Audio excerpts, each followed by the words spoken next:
Hello everyone, आज की video में हम देखेंगे प्रपोजल, जो कि बहुत इंपॉर्टेंट कॉन्सेप्ट है इंडियन कॉन्ट्रैक्ट एक्ट का, जिससे सेमेस्टर में मोस्ट ऑफ द क्वेश्चंस बनते हैं। प्रपोजल डिफाइंड है सेक्शन 2A में, स्पेशली ये टर्म प्रपोजल।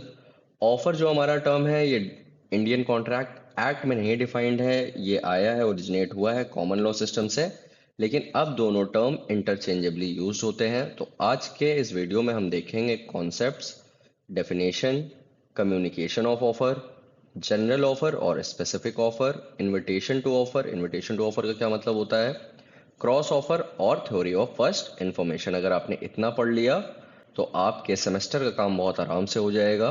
तो चलिए शुरू करते हैं डेफिनेशन से। चलिए, तो अब हम देखते हैं डेफिनेशन क्या है प्रपोजल की, और क्यों हम इसे कहते हैं starting point of contract. Starting point of contract मतलब it is the very first step towards contract. Proposal का मतलब होता है प्रस्ताव। जब कोई एक इंसान अपनी इच्छा, विलिंगनेस दूसरे इंसान के सामने शो करता है, उसे हम कहते हैं प्रपोजल या ऑफर। एक एग्जांपल लेते हैं। सपोज यहाँ पर एक इंसान है, हमारा आशीष, और आशीष बोल रहा है कि उसके पास जो बुक है वो बेचेगा कितने की, 500 की। यहीं पर इसका एक दूसरा फ्रेंड है, रवि। रवि क्या बोलता है कि ठीक है, हम इस किताब को 500 का खरीदेंगे। तो जो पहला हमारा सिनेरियो है कि आशीष ने बोला कि ये बुक जो है हम वो कितने की बेचेंगे, वो हम बेचेंगे 500 की। इसी को हम क्या कहते हैं, इसी को हम कहते हैं प्रपोजल। ठीक है। दूसरा जो यस बोला रवि ने, इसको हम कह देते हैं कि ये क्या है, एक्सेप्टेंस। और जब ये होता है तो ये बन जाता है कॉन्ट्रैक्ट। गेटिंग इट, समझ में आया। अब देखिए, जो प्रपोजल देता है, मतलब जो इंसान हमारा आशीष है जिसने प्रपोजल दिया, इसे हम कहते हैं प्रॉमिसर। क्या कहते हैं, इसे हम कहते हैं प्रॉमिसर। और रवि ने, जो जिसने प्रपोजल एक्सेप्ट किया, इसे हम कहते हैं प्रॉमिसी। ये दोनों ही चीजें ये दोनों ही चीजें डिफाइंड है कहाँ पे, section 2C of Indian contract act. अब बाय डेफिनेशन थोड़ा सा समझ लेते हैं। क्या कह रहा है, when one person signifies to another his willingness to do or to abstain from doing anything with a view to obtaining the assent of that other to such act or abstinence, he is said to make a proposal। signifies का मतलब क्या होता है, convey करना। Signifies का मतलब हम क्या कहेंगे, या तो कन्वे करना, या तो कम्युनिकेट करना, या तो इंडिकेट करना सामने वाले को। कम्युनिकेट कैसे कर सकते हैं हम, या इंडिकेट कैसे कर सकते हैं, बाय कंडक्ट कर सकते हैं, बाय वर्ड्स ऑफ माउथ कर सकते हैं, या बाय राइटिंग कर सकते हैं। ठीक है। टू डू और टू एब्सटेन क्या हुआ, या तो हम कुछ करने के लिए कह रहे हैं, दैट इज पॉजिटिव, या तो हम कुछ नहीं करने के लिए कह रहे हैं, दैट इज नेगेटिव। ठीक है। मतलब ये हुआ कि दूसरा इंसान या तो हमारे कहने से कुछ कर रहा है, या हमारे कहने से वो कुछ नहीं कर रहा है। ठीक है। अब सिग्निफाइज कम्युनिकेट करना है, तो हम इसको किसके साथ पढ़ते हैं, हम इसको पढ़ते हैं सेक्शन 3 और सेक्शन 4 के साथ। इसको हम पढ़ते हैं सेक्शन 3 और section 4 of Indian contract act के साथ। सेक्शन 3 में बोला है, एनी एक्ट और omission of party proposal, party proposing. इसका मतलब इफेक्ट ऑफ कम्युनिकेशन क्या होगा। और सेक्शन 4 में हम बात करते हैं नॉलेज की। ठीक है।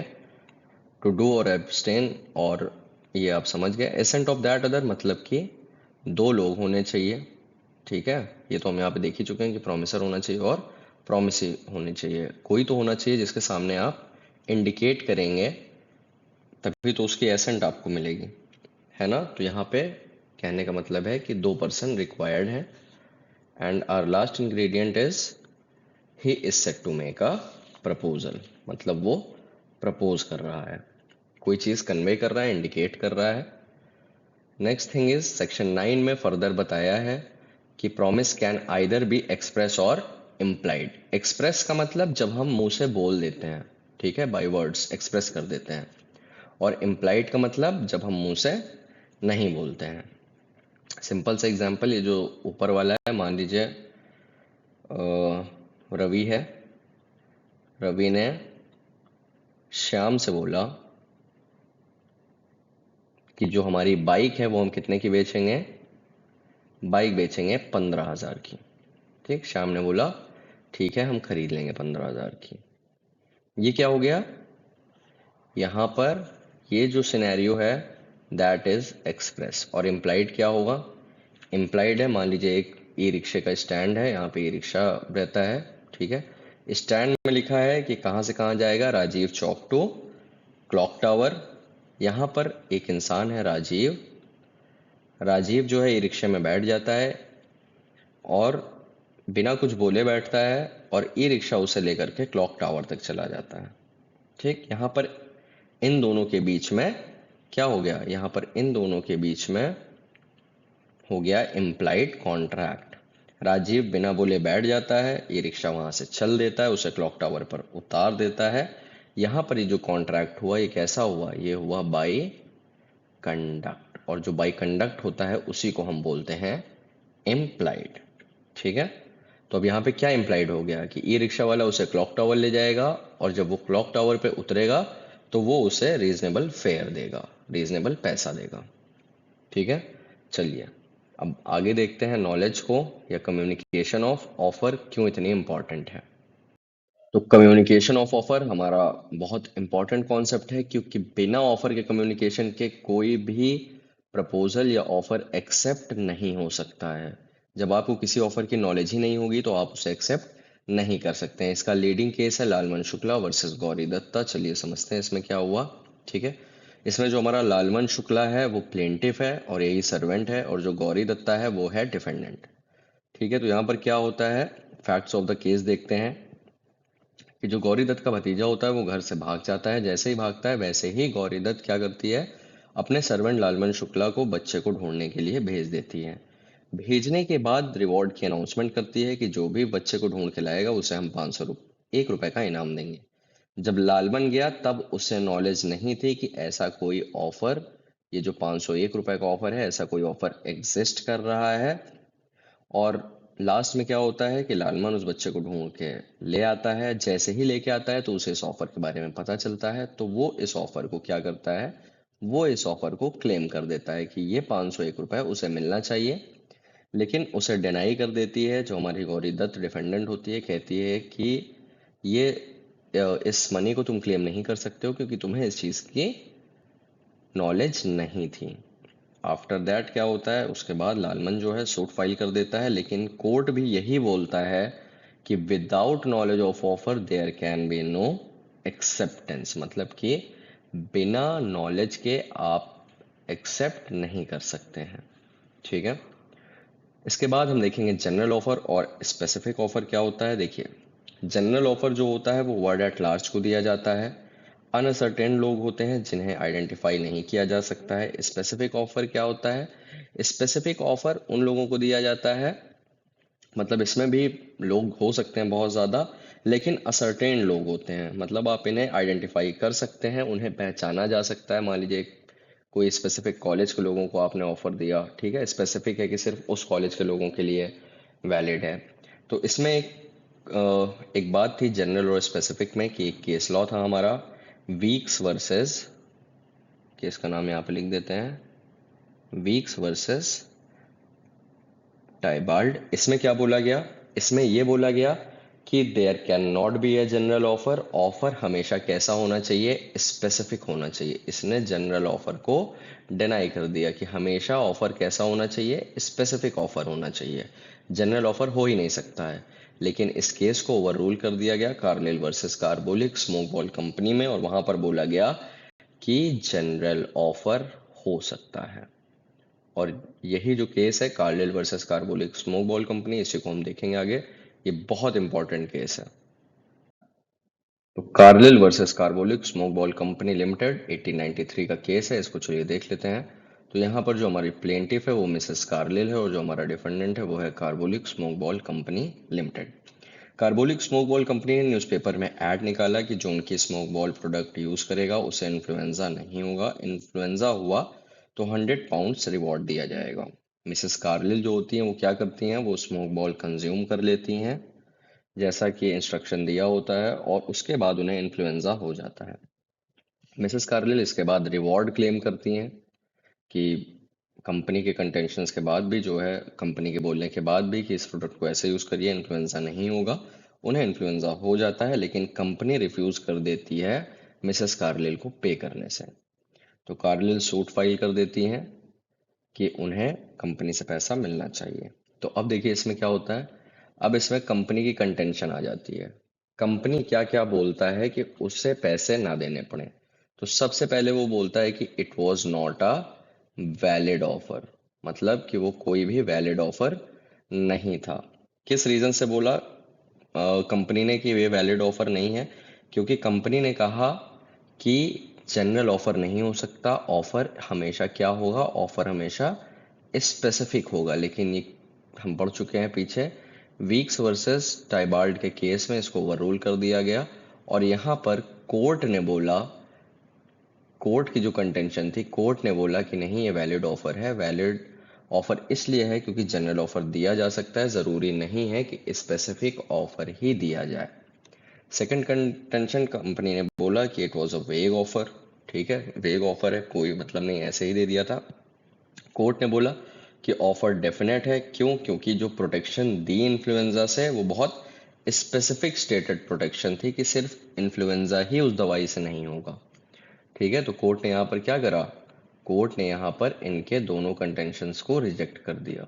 ठीक है, थर्ड कंटेंशन था, कंपनी सेड कि वहां पर कोई इंटेंशन नहीं था किस चीज का, कॉन्ट्रैक्ट करने का। यहाँ पर कोर्ट ने बोला कि जो आपने अमाउंट सबमिट किया है, जो आपने अमाउंट बैंक में दिया है, ये क्लियरली इंडिकेट करता है कि इसका नेचर कमर्शियल है। और कमर्शियल नेचर में हम क्या मानते हैं, हम ये मानते हैं कि intention to create legal relation होता है।